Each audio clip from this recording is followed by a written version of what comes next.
God of War is a non-stop whirlwind of emotions and bloody action. This game is a masterful composition of exceptional interlocking parts. And over the course of 25 hours, its design pays off in unexpected ways in both the gameplay and the fish out of Greek Water's story. And it's all framed by one continuous camera shot that never cuts away or takes the focus off the heart of it all: the relationship between a thoughtfully reimagined Kratos and his young son. Wow. Never been this close to the mountain before. Looks so big. The dichotomy between Kratos and Atreus plays out in stirring and very human moments throughout the story, as the pair mourns the loss of their wife and mother and sets out on a quest to fulfill her final wishes. Oh boy. I was surprised by how often I saw myself in both of their well-worn shoes. I can't quite remember a father-son dynamic so successfully developed and used to ground a fantastical adventure. This depth and complexity transforms Kratos from the previous God of War games' flat embodiment of the bloodthirsty warrior cliché into an internally conflicted father who can stand shoulder to shoulder with my favorite protagonists in recent media. Christopher Judge turns in a fantastic performance as Kratos with his booming voice. Slow down. Your haste will cost us.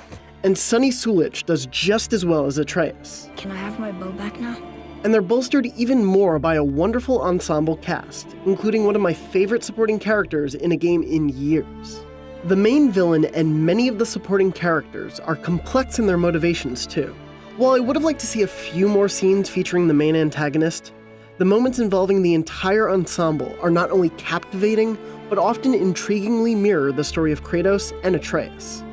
The intimacy of the story is strengthened by God of War's single-shot camera style, which, unless you die, never cuts once, from title screen to ending credits.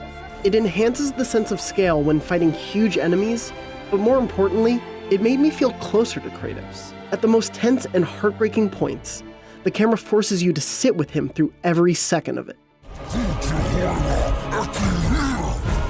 We're gonna fight that? We have no choice. The relationship between father and son is smartly woven into battle, in that Atreus doesn't require a babysitter. Instead, he's a nearly invulnerable ally who fires arrows at your enemies on command and can be upgraded to do even more. Should I fire? And fear not, there are thrilling battles aplenty that carry forward the blood-soaked traditions of the series.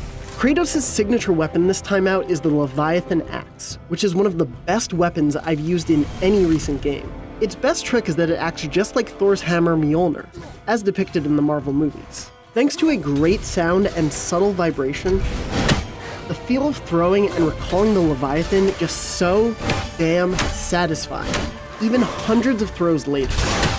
From the very beginning, finding the right combination of slicing, throwing, assistance from Atreus, and parrying with the retractable shield makes battles a bloody ballet of timing.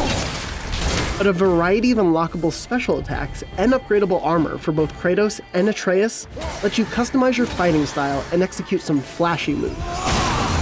Late and post-game scenarios also required me to switch things up thanks to a variety of enemies.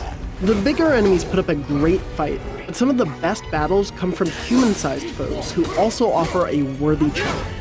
Most notably, there are a couple of stellar boss fights that do a fantastic job of showcasing Kratos' god-level strength.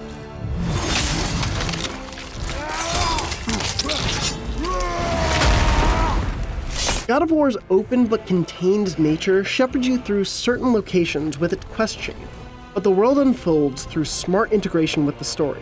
There are great optional areas you can entirely miss if you don't take Atreus' hints to explore, and both these and the locations that are key to the story make smart use of Norse figures and locations. Some areas are also reshaped throughout the story in ways that make repeat visits valuable and exciting, and eases the pain of some late-game backtracking.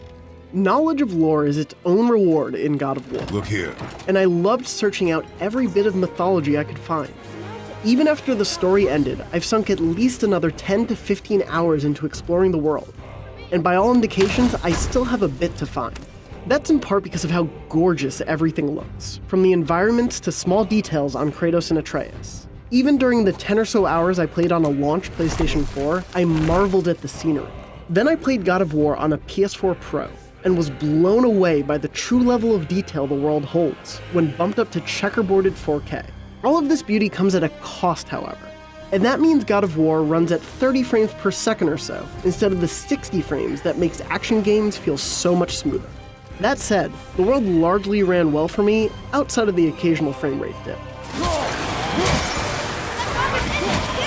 I expected great action from God of War, and it delivers that handily, but I didn't expect it to be a thrilling journey in which every aspect of it complements the others to form a masterpiece that is by far the most stirring and memorable game in the series. Its world is vibrant, thoughtfully constructed, and packed to the brim with secrets I'm still uncovering, centered around a tale that revolutionizes a one-note character into one of gaming's greats. That sense of discovery is rare, and one that should be experienced firsthand. For more, be sure to check out our graphics comparison of God of War running on PS4 and PS4 Pro, and listen to our Podcast Beyond spoiler-free discussion to find out more. And for all things God of War, stay tuned to IGN.